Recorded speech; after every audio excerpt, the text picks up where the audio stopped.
I believe that there was a lot I had to fight against to come out of the restriction or the expectation around being a woman and still fight against from what I was modeled, right? Welcome to the Product Boss Podcast, where we're dedicated to helping product-based business owners turn into revenue-generating, successful, happy product bosses. I'm Jacqueline Snyder. And I'm Mina Kunlo-Sitep. Together through digital courses, coaching, and masterminds, we've helped over 50,000 students from startup to multi-million-dollar businesses scale their sales while blending in their dream life. It gets lonely out there in the product business world. We fully believe a business shouldn't be built alone. There's room at the top for all of us. So let's get scrappy and creative together, Product Boss, to be profitable, make more sales, and grow your visibility. Are you ready? Let's dive in. Hey there, Product Boss. Okay, so do you feel the shift? We're heading into fourth quarter, which we all know is the busiest quarter, especially for product bosses. So when you're wearing all the hats in your business, you have to figure out how to blend opportunity with overwhelm. So let HubSpot's Sales Hub take over all that work. Get it off your plate so you can close the year with a bang. So listen, you can organize your schedules, goals, to-dos, and save those precious Q4 moments for doing what you love, right? Spending time with your family, shopping, or how about selling your products? So HubSpot Sales Hub not only unifies your data and tools, but it also helps you grow your revenue faster and get a deeper look at your customer insights. Plus, it includes AI forecasting. So say goodbye to hoping and hello to crushing those goals and deals. Ready to wear all the hats and still make the best and most of Q4? With Sales Hub, it's your chance to shine and see your sales soar. All right. With Sales Hub, closing deals is no big deal. Try it for yourself at HubSpot.com/sales. Hey friends, and welcome back to another episode of the Product Boss Podcast. It's me, Jacqueline Snyder, your host for today. And I wanted to dive into something that's been pretty close to my heart lately. I've had a lot of time this summer to reflect on who I wanted to be when I was growing up, and also to reflect on who I've become, and then also to think, who do I want to be in the future? And a lot of this comes from doing my own self-work, being around other women and entrepreneurs that are just performing at levels that we never saw historically, right? They're business owners and they have really big dreams to make huge impact in this world as entrepreneurs and to make a lot of money as entrepreneurs and to employ people as the boss of their business, right? And so, I took a moment recently. I was in Portugal and I was attending a mastermind that I'm a part of. And we were there and I was sitting on a catamaran in the water with a group of women that were crushing it, right? They have 7-figure and 8-figure businesses. And I'm sitting there and I'm like, who am I right now? Like, who am I right now on this boat, looking at Lisbon, Portugal, drinking cocktails and chatting about life and love and business and experience? And I was like, who am I? And who do I even share this with? This feeling of abundance and gratefulness, and also this feeling of, holy moly, is this where I made it? Right? Was this what the little girl that dreamt of being financially independent, never having to rely on somebody for money so that I could always make the right choices for me, that I could always have the opportunities I wanted, and also the little girl who was creative, right? I sold lip gloss made out of Vaseline and face paint when I was in 5th grade to my friends. I used to, when I was in like late high school, early college, I was making jewelry, going and buying. At that point, it was like shell necklaces were in. So shells and big, hefty stones, like a big turquoise carved out rose or something like that. And I was making necklaces and I was trying to sell those. And, then I went to fashion school and I was like, I'm going to be a fashion designer and this is what I'm going to do. Maybe one day I'll have my own line. And then, before I was 30, I had my own line. I had my own collection. I had my own accessories business and I created a dress line. And then, I could have never imagined the product boss, right? Like I could have never imagined this global community that we've created and that we're serving and that other little girls around the world had dreams and that now I'm helping them, right? Through education and through support and community and all the things, right? So I was just sitting there and I was like, what has actually happened here? And I sat for a moment, I put my hand on my chest and I took a deep breath and I was just grateful. And then I started thinking about the ideas of and feeling, I was surrounded by women and a couple of people were saying, like some people think I'm just too much, right? I wasn't saying this. Some people in my group with me were like, some people say I'm too much. Or there was some people from, really small towns in the States and they do feel like they're too much where they are because there's a certain like cultural, local stigma as well as, women in general, what we're surrounded by and what we're told and what the media shows us and what when we watch TV and movies and all the things like what we see versus what we want for ourselves.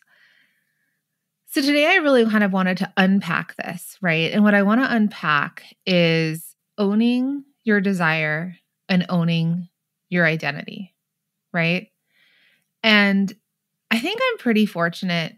I'll share my story in a sec. I feel like I'm pretty fortunate where I am and in my family, but I'll share with you some of like the obstacles that I came up against too, right? So here's where we are. This is where we are. And what I really want to talk about is not being embarrassed for what you want and also not being embarrassed for who you are. So we're going to kind of jump into this topic. I think it's really important, especially for women in business. Now, we know a lot of people listen to us, so hopefully that this resonates with you in some way. So let's kind of go back in time, right? Because what we're all dealing with is a cultural stigma. Now, again, I know that this is a global community, that my listeners, right? And so each of you are going to probably have a cultural stigma where you are. Now, I can only speak to what I know, and I'll do that, but I want you to think about this as well for where you are. So what we do know is for centuries, since really the story of Adam and Eve, truthfully, Eve did the thing that was wrong, right? Because women for a long time have been boxed into like roles and expectations. I know, and then this kind of goes into my story, is the family I grew up in, the expectations, the rules, the boxes were that women were the homemakers, right? Women had a place, and that place was in the home. Now, my mom, who is a mother of five kids, she wanted to be a homemaker. That's what she wanted to do. She wanted to be a mother. That's what she wanted. She didn't want to have to work. She didn't want to work. But what was interesting is her story, and I'm going to have her on the podcast probably the next few months if I can get her on to share her story. But my mom was artistic. She was creative. She was crafty. She can come up with something in her head and actually three-dimensionally create it. And as I grew up, that's what she did. She took back in the 80s, like she would do puff paint on shirts or make a sweatshirt with and sew on a skirt and make it a sweatshirt dress. I mean, if you were in the 80s, you know what I'm talking about.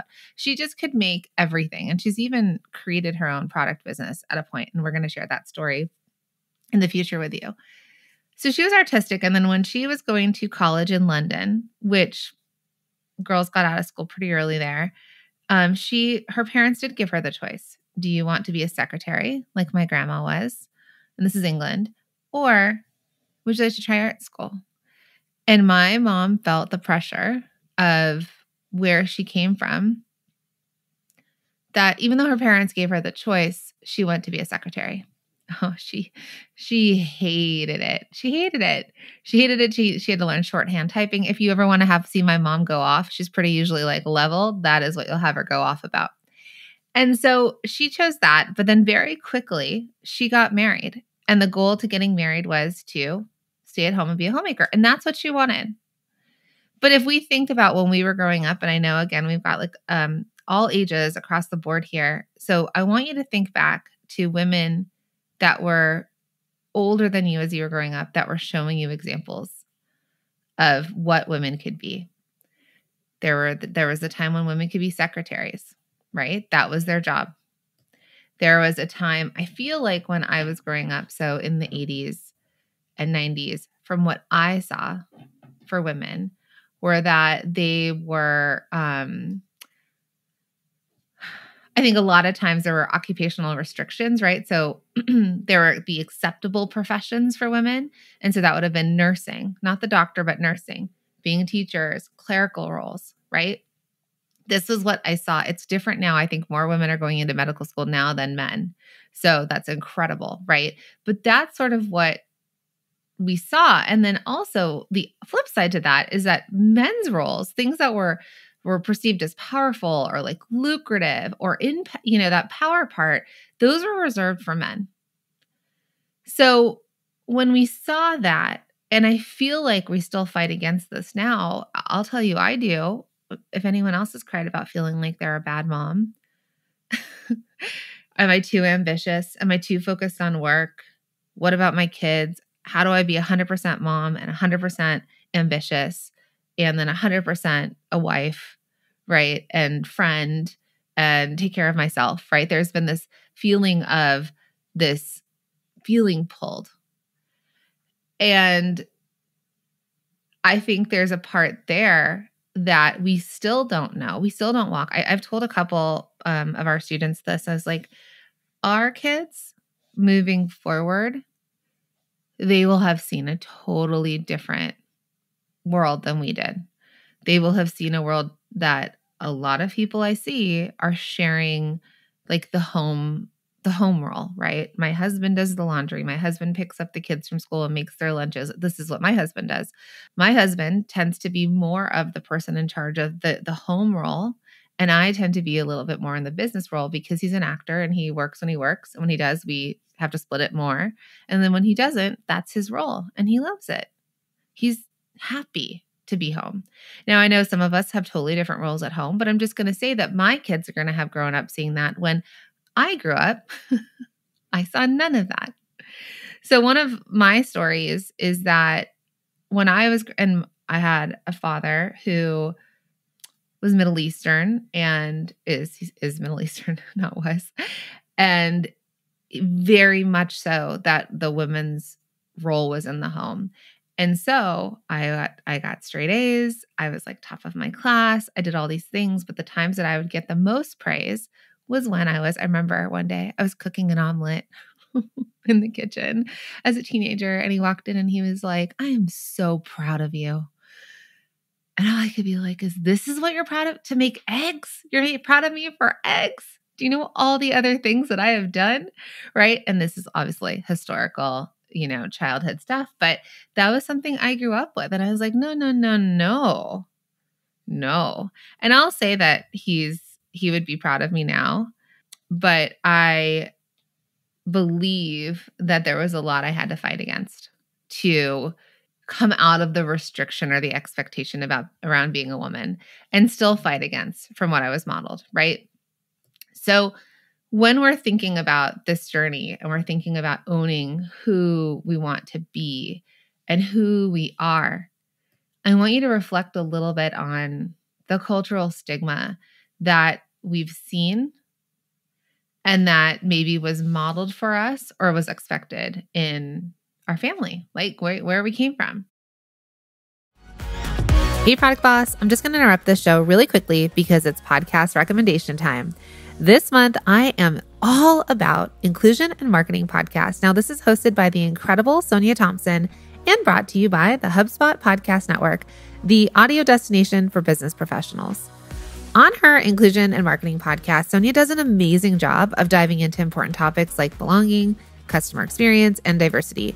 She also will give you practical tips and advice on how you can authentically practice inclusive marketing within your own business.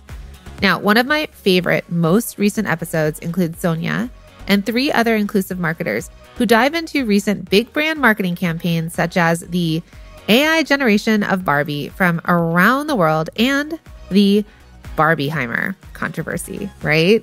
Where they share their reactions and discuss their perspectives on these campaigns and the importance of incorporating inclusivity and culture intelligence into marketing. This episode was so insightful and had so many amazing takeaways to consider as a business owner, especially when it comes to authentically portraying inclusivity when marketing your brand and products to your customers. Listen to Inclusion and Marketing wherever you get your podcasts. Now back to the show.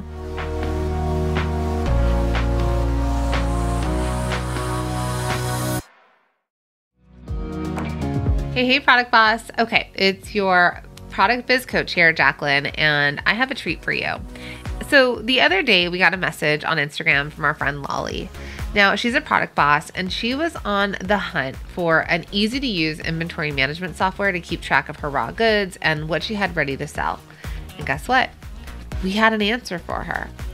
Not only did we have a fantastic inventory management software to refer her to, but we also had a whole treasure chest of 308 other business tools and resources to make her product-based business easier to manage and more efficient to grow.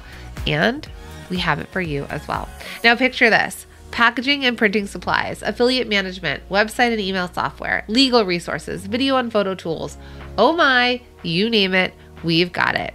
And here's the cherry on top. It is totally free, right? It's not going to cost you a single penny. That's right, because you can get your hands on the Product Boss's Ultimate Resource Guide absolutely free.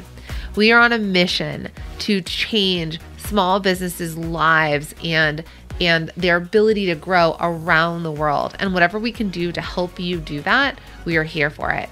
And so we're hoping that this resource guide is one step closer to reaching your dreams.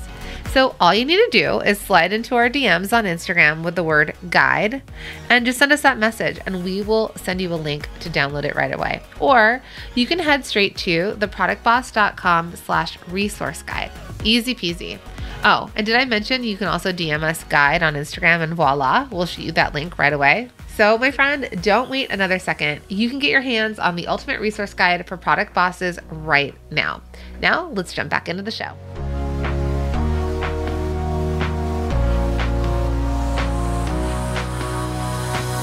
And then I think there's this other realm, right, of when we get stuck with this topic, right, about women in business, is also the pressure of the entrepreneurial world. So we're all creating a new set of molds, right? We're all creating something new. If you think about Oprah and the rise of Oprah, I mean, Oprah chose to be single. I mean, not chose to be. I don't actually know Oprah's story the best, but Oprah had never been married with kids.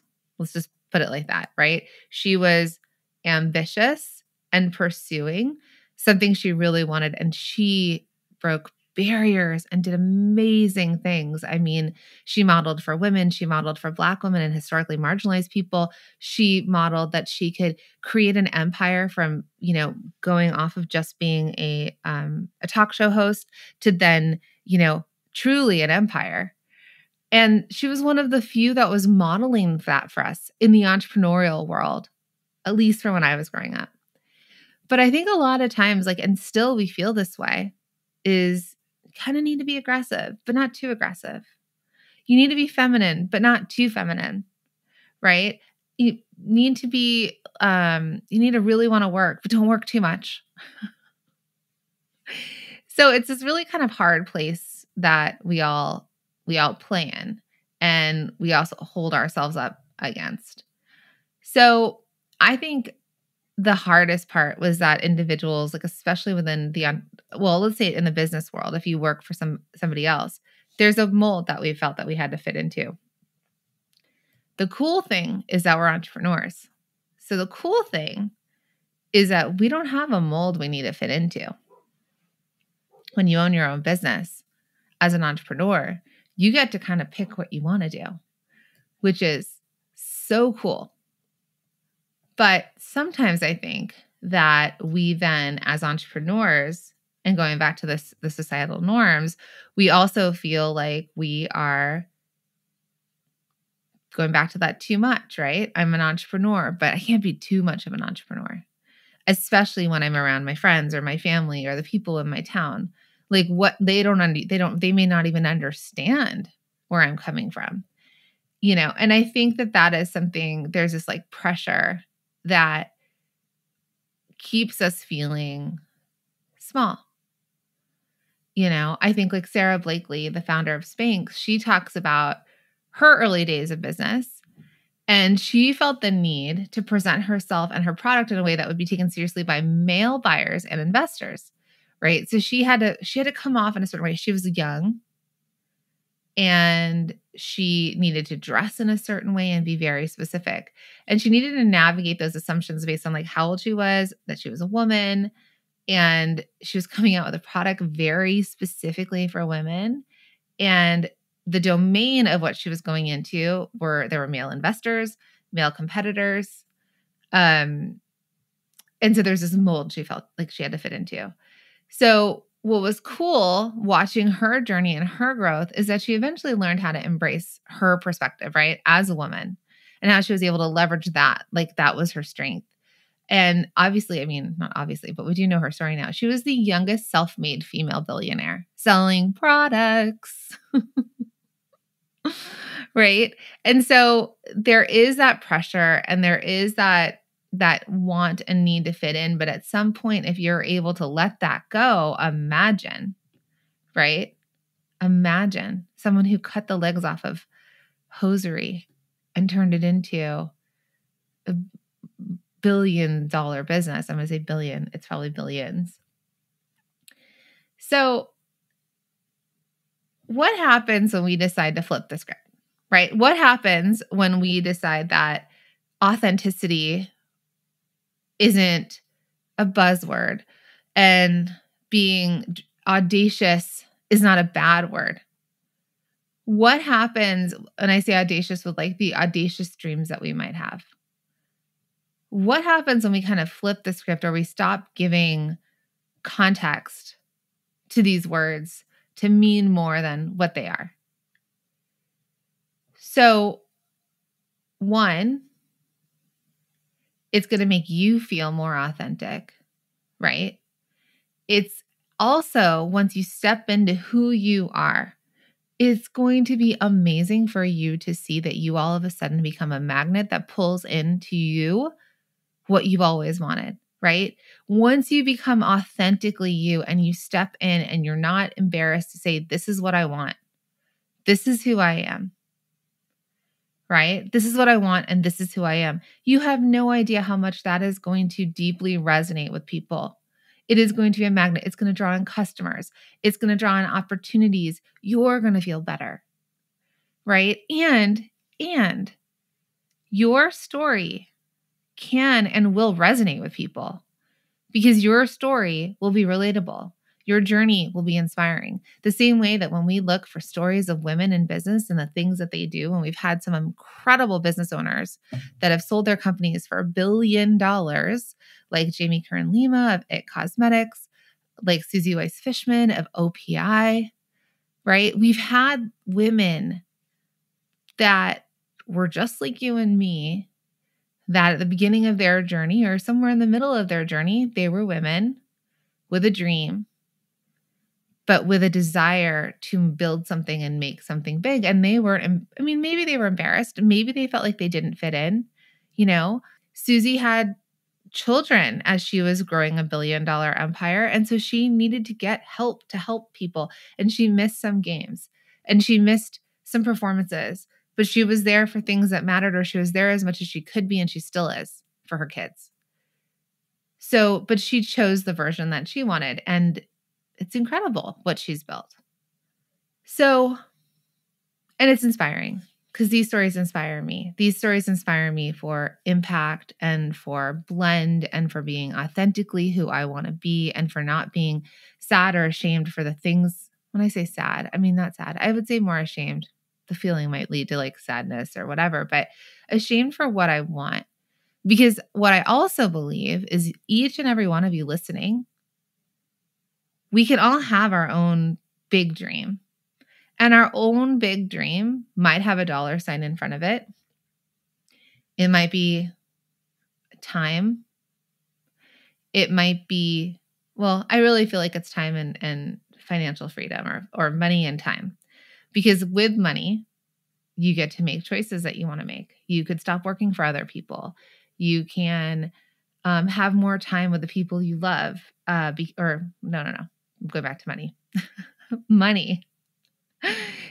You don't have to work for someone. You can afford things that are going to keep you feeling safe. You can afford more than things that are going to keep you feeling safe. You can employ people. You can take care of people that you love. You can donate. You can do all these things. Time, which is a thing that we cannot get more of, can be afforded a lot of times when you make money because you can start to buy back your time, right? Because now you could pay someone to do your laundry. You could get a chef. I know this sounds bonkers. I know people with chefs and they're just entrepreneurs. They're not Oprah. They're entrepreneurs with chefs because they don't have time to prepare food, but that is a choice. They want to buy back their time cooking, and that's something they want to do. You can buy back your spouse's time. I know women that have brought their husbands home. I mean, Mina did this. Her husband went from being a full-time retail pharmacist to now being a full-time product boss. So you can buy back your time. You can afford time. You can retire early. There's so many things you can do with time. And that's when you kind of start to let go of the other stuff. So let's just go over some simple strategies and tools on like how to overcome, right? How to not be embarrassed for what we want and who we are deep down. So one, I think this conversation that we're having today is somewhat of that like self-awareness. Where are you feeling like you're keeping yourself small or that you're selling yourself short? Where are you feeling that you don't get to embody who you are or who you are becoming or who you want to be? And just have an awareness around that. There's not much to do with that yet. Just have an awareness. Then I think the next part of this, and I'm going to start this for you, is a simple affirmation or a way to talk to yourself, right? We're so good at, we say the meanest things to ourselves, the meanest things we would never say to anybody else in the world, but we would say it to ourselves. So why don't you talk to yourself like you would try and talk to your best friend or your sister, right? An encouraging person to yourself versus someone who is not very nice to yourself, right? You want to uplift yourself and don't put yourself down. If anything, you could just tell the little girl who you were, I'm really proud of you. I'm really proud of you for getting to where you are today, right? And it doesn't matter whether you've hit your goals or not yet. If you just tell her that you're proud of her, and then from there, that I think will bring up a little bit of gratitude and a little bit more awareness and thinking about your journey of the little girl's dreams to who you are today, wherever you're standing in this world, at whatever age that you are, that you've done it, that you've made it this far. And in the future, you will look back at who you are today and the age that you are today, and you'll say, I'm really proud of you. I'm proud of you that you kept going. I'm proud of you that you decided that you weren't going to be embarrassed for who you wanted to be, that you were going to, you have one life to live. Let's do this thing, right? And you're going to look back and be like, I'm proud of you on that day, the day that you chose to do something differently or start talking kinder to yourself or to truly start to say, I believe in myself and what can I be in this world?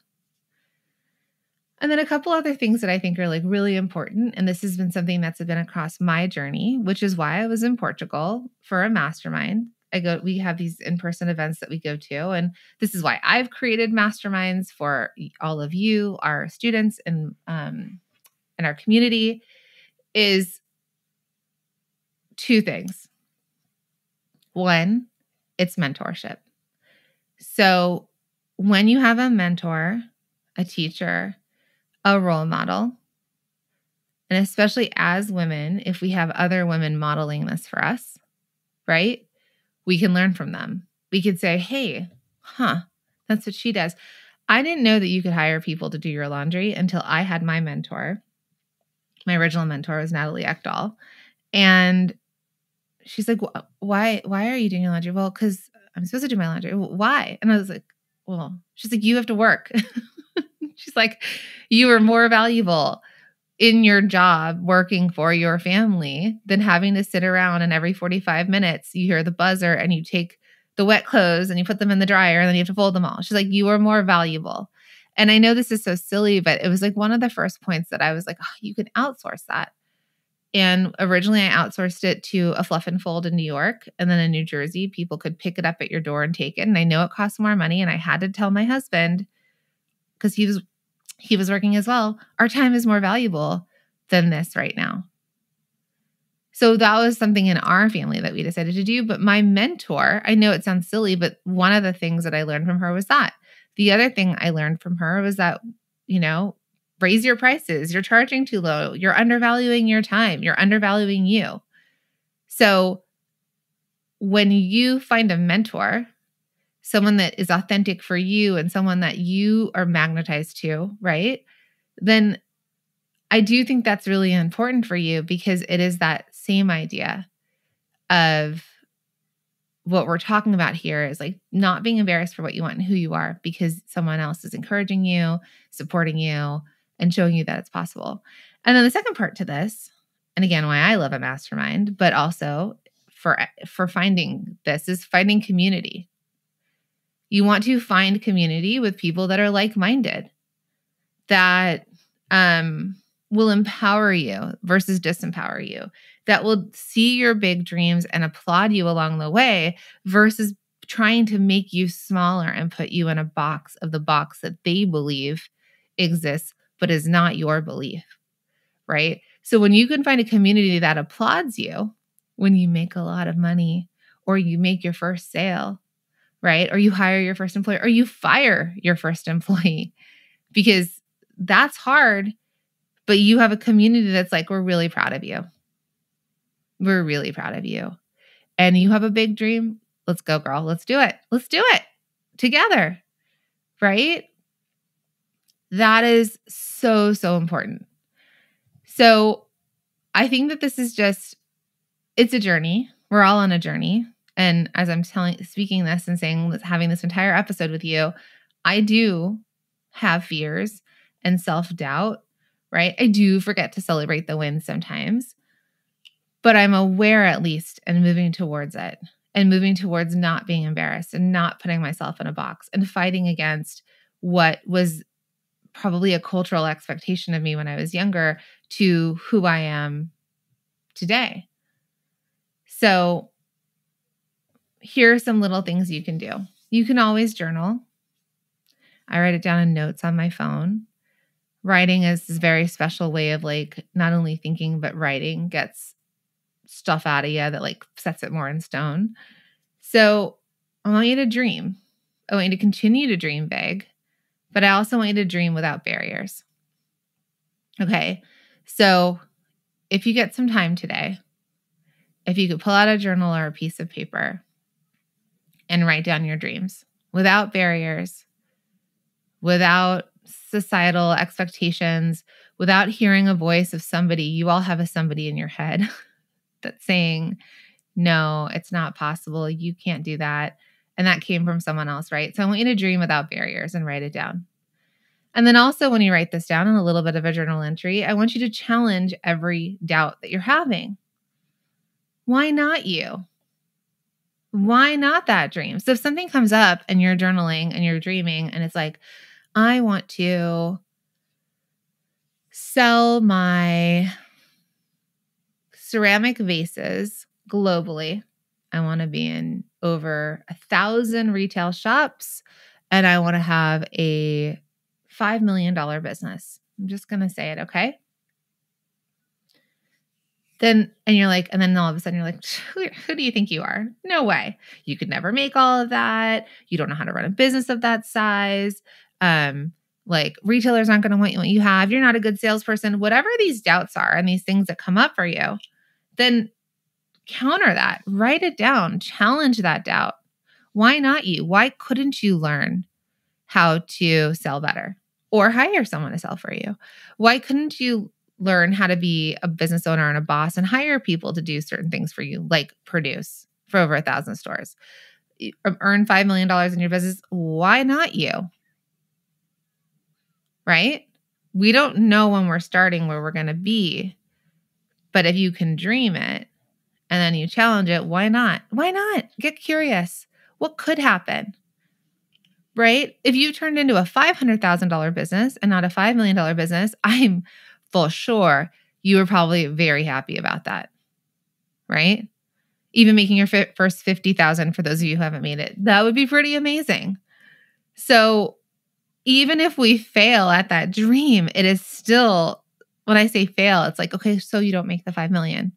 But if you made 500,000, if you made $1 million, if you made 100,000, what's like failing would still be so much further and would prove to ourselves that we could do it. And then the last part is I want you to celebrate every milestone and every win, no matter how small. So we do this with our masterminders, and then we do this in our multi-stream machine next level, which these are the two ways you can work closest with us, and that we kind of, we know your business is better. We answer questions, especially in our mastermind. We always start with a win. And I start it with, even if you're just standing here today and you're still breathing, that's a win. Because sometimes we just, our brains go to the negative more than the positive. And we're going to be like, oh, I messed up here. I did that. That didn't happen. All the negatives. But just try and pull out one tiny win, one tiny milestone, no matter how small it is. I'm still standing. I got my kids from school on time today. Picked them up or dropped them off, or all of the above, right? I got dressed. I made my first sale. I hit my first 1,000 followers. I got into my 100th retail shop. I made my first $200,000. I hired my first employee. I hired my 10th employee. Whatever the win is, no matter how big or how small, celebrate it. Write it down. Share it with somebody. And when you're in community and when you have a mentor, you've got people to share it with that you're not going to feel that judgment of, right? So I'd love to hear from you. If you want to send me a DM over at The Product Boss on Instagram, make sure you're following us over there. Tell me about a time that you dimmed your light, right? Is there a time that you did it? Did you overcome this? Or just let me know if this episode resonated with you at all. And I hope it did. And I hope that you believe in yourself. And I believe in you. And I want you to believe in you too. All right, my friends. Until the next episode.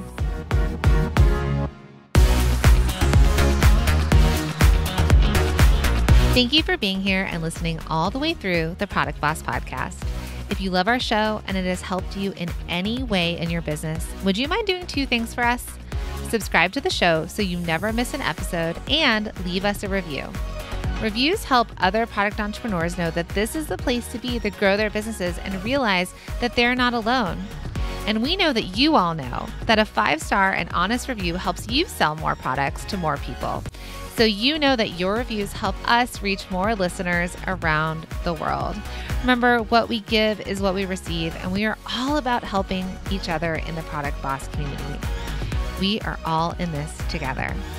We would be so appreciative of you if you could take the time right now to subscribe, leave a review, and even share this episode on social or someone you know so we can impact more lives. And remember, subscribing means that you will get notified each time we release a new episode so you never miss a thing. You have helped us grow and climb into the top 10 of all marketing podcasts, and together we can keep climbing. Thank you, friends, and remember, there is room at the top for all of us.